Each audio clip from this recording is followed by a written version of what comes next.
The sterile white halls of the Galactic Council chambers had never felt so cold.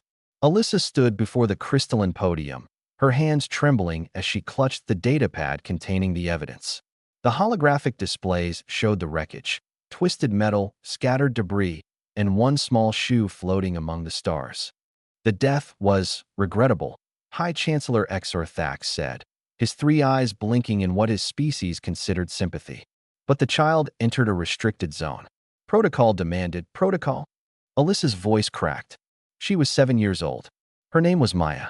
She chased her toy through an airlock, and your patrol ships opened fire without warning. The council chamber fell silent. 17 species, each representing billions of lives across the galaxy, sat in judgment. They had maintained peace for 3 centuries through strict adherence to their laws. Humans, the youngest species to join their ranks, had always been difficult, emotional, unpredictable. Ambassador Alyssa, the Chancellor continued, his voice taking on a harder edge. Earth knew the terms of membership. The neutral zone exists for everyone's protection. Your species must learn that actions have consequences. Alyssa looked up, and something in her eyes made even the battle-hardened Kravik delegation shift uncomfortably. Consequences, she repeated softly. Yes, I suppose they do. Brayden stood in the command center of Luna Base, watching the feeds from the council chambers with growing fury. He'd served in Earth's defense force for 20 years, had been there when humanity first made contact, had believed in the dream of a unified galaxy. Now, as he watched them dismiss the death of a child with bureaucratic indifference, something ancient and terrible awakened in his chest. Sir, Lieutenant Chun approached cautiously. The council has denied our petition for justice. They're calling it a closed matter. Brayden's jaw clenched. He turned to face the massive viewport, looking out at the scarred surface of humanity's first colony. Beyond the moon, he could see Earth, blue, beautiful, and now grieving. Give me Admiral Rodriguez. And Chun. Yes, sir. Wake the fleet. The lieutenant paled. Sir, you mean I mean all of it. Every ship we mothballed after the unification. Every weapon we promised never to use again. Every piece of technology the council made us lock away because it frightened them. Brayden's voice was cold steel. They wanted humans to be civilized.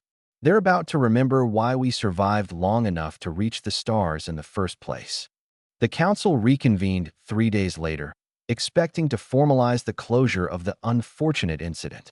Instead, their sensors began screaming warnings. Ships emerged from Earth's moon. But these weren't the sleek diplomatic vessels the council had grown accustomed to. These were warships from humanity's darker days, from the centuries before first contact when humans fought only themselves and learned warfare through blood and fire. Dreadnoughts that had bombed Mars into submission during the colony wars. Carriers that had turned the asteroid belt into a graveyard. Destroyers equipped with weapons that violated 17 different galactic treaties. Weapons humanity had built before they knew such treaties existed.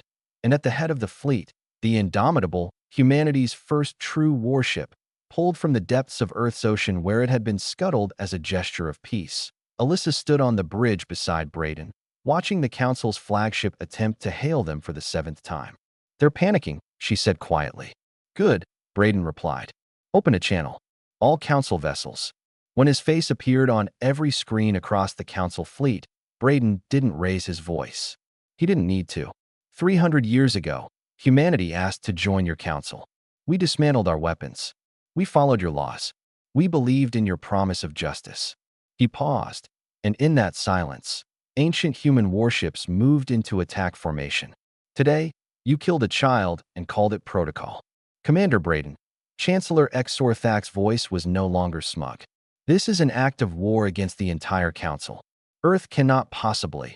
Earth isn't asking for war. Alyssa interrupted, stepping forward. Earth is informing you that we remember what we were before you found us. We were apex predators who clawed our way off a death world, who survived ice ages and plagues and our own worst natures. We became spacefaring not through peace, but through the kind of determination that turns losing battles into legends. Brayden nodded. You have 48 hours to turn over every individual involved in Maya's death. They will stand trial under human law. You will also ratify the Human Rights Protection Act, No council member may harm a human child under any circumstances, period. And if we refuse, the chancellor tried to sound authoritative, but his voice shook. Then you'll learn what humans are really capable of when you take our children from us. Braden gestured to the view screen, where the ancient fleet bristled with weapons that made the council's technology look primitive. We've spent 3 centuries studying your ships, your tactics, your weaknesses. We know every council species has forgotten what real war looks like. You've had peace for so long. You think it's the natural order. He leaned forward, and the entire galaxy seemed to hold its breath. But humans? We invented total war. We pioneered mutually assured destruction. We mastered the art of victory through any means necessary. His voice dropped to barely above a whisper. We gave all of that up because we wanted to be better. You just reminded us why we were so good at it in the first place. The channel closed out 47 hours later. The council acquiesced to every demand that Alyssa watched the individuals responsible for Maya's death being escorted onto the Indomitable for trial. She felt tears streaming down her face. Not tears of joy. The victory was too hollow, bought with threats of violence. But tears of bitter vindication. Braden stood beside her, his face impassive. The council will never trust us again. No, Alyssa agreed. But they'll never underestimate us either. And they'll never, ever harm another human child. Behind them, the ancient fleet hung in space like a promise or a threat. Humanity had proven they could be civilized. Now the galaxy knew they could choose to be otherwise. And sometimes, that choice was the most powerful weapon of all. The Maya Protocols, as they came to be known, would reshape galactic law for generations.